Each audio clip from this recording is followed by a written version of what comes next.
Well, folks, the hobby is apparently saved because we've got a big Gengar SIR, a big Gengar Grail that has finally been released. The first one since Fusion Strike Gengar back in 2021. Yeah, that's right. All of Scarlet and Violet did not have a Gengar Grail. The most expensive card from Scarlet and Violet is the Gengar Full Art from Temporal Forces. And then it also, Gengar was obviously featured in the Ghastly IR.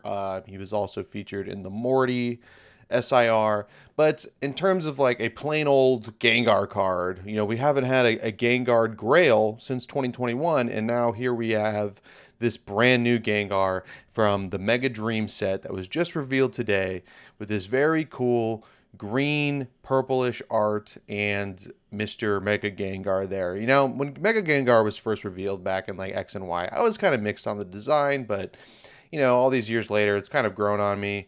And I do think this art is just really cool. Would have loved if they did like the evolution line, like they did in the Charizard from Phantasmal.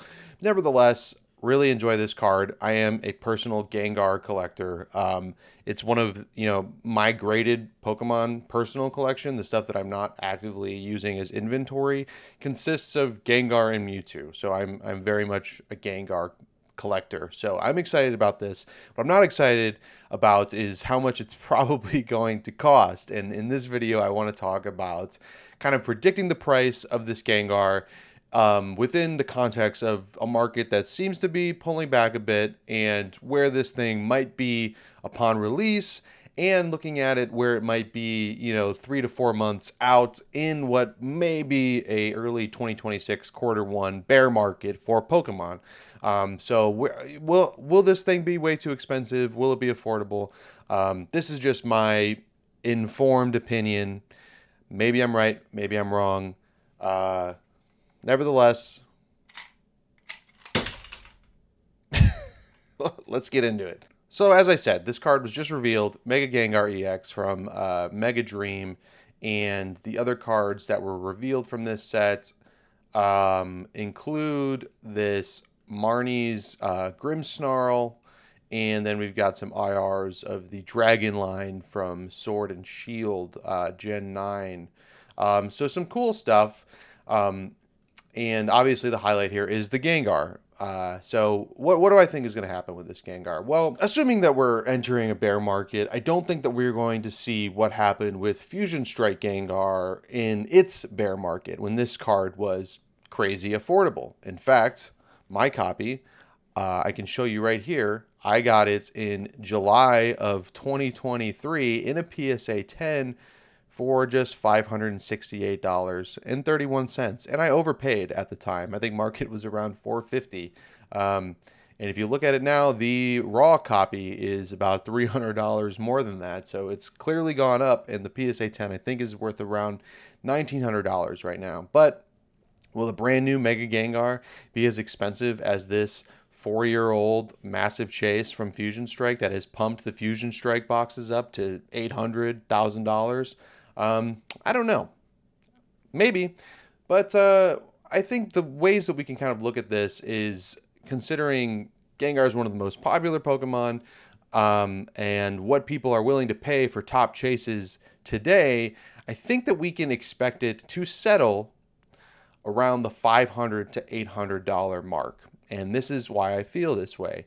I think that when you look at Bubble Mew, this is arguably the top chase of Scarlet and Violet. There is the Umbreon, which I'm going to get into next. But when you look at this card, it's gone down from a peak of about $700 to about $563, and this card is still highly sought after.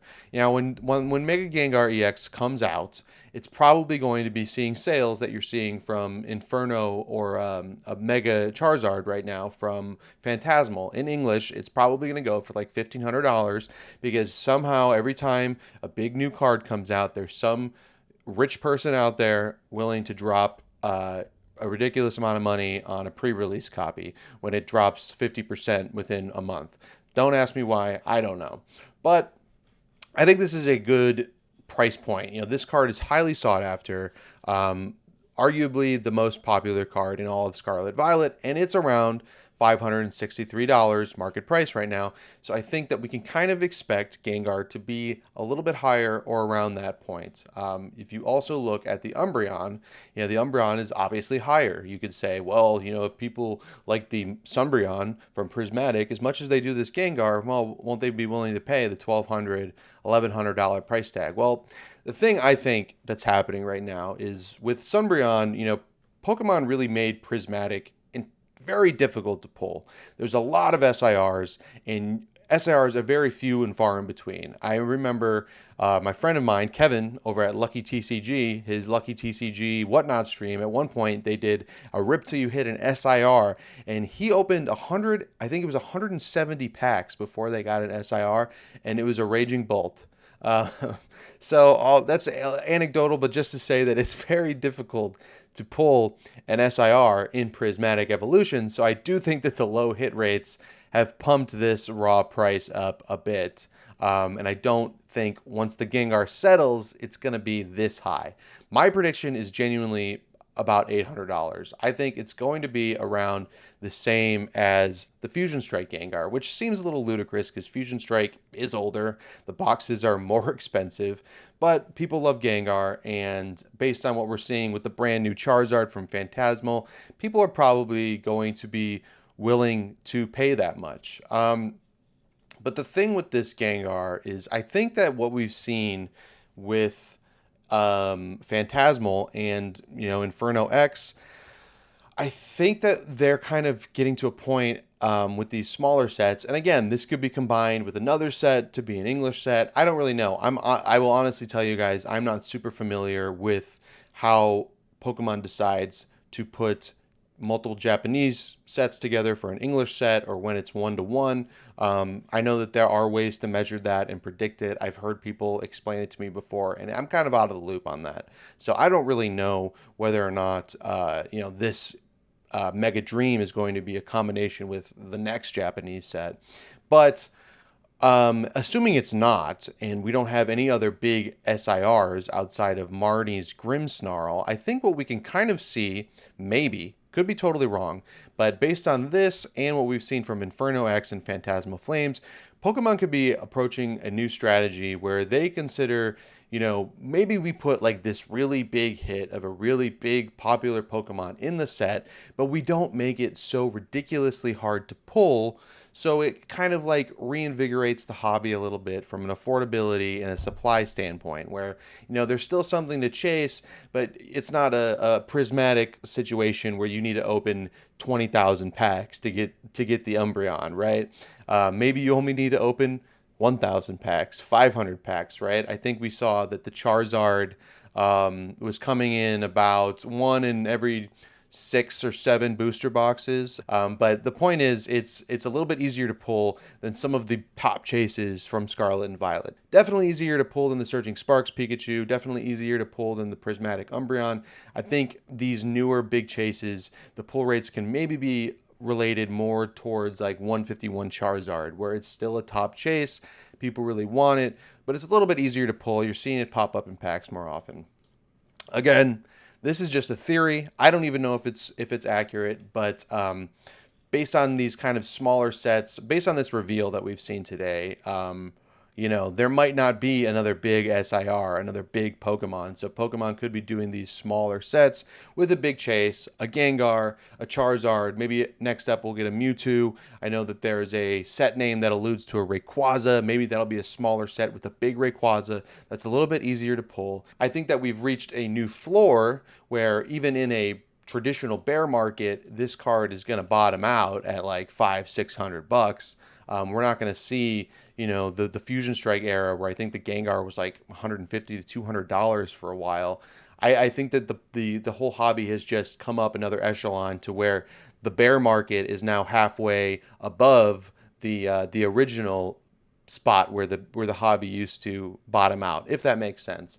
So all that is to say is, I don't think that this card is going to be extremely hard to pull. I think it's going to be a little bit easier unless they're really holding something back from this set or it's being combined with another Japanese set.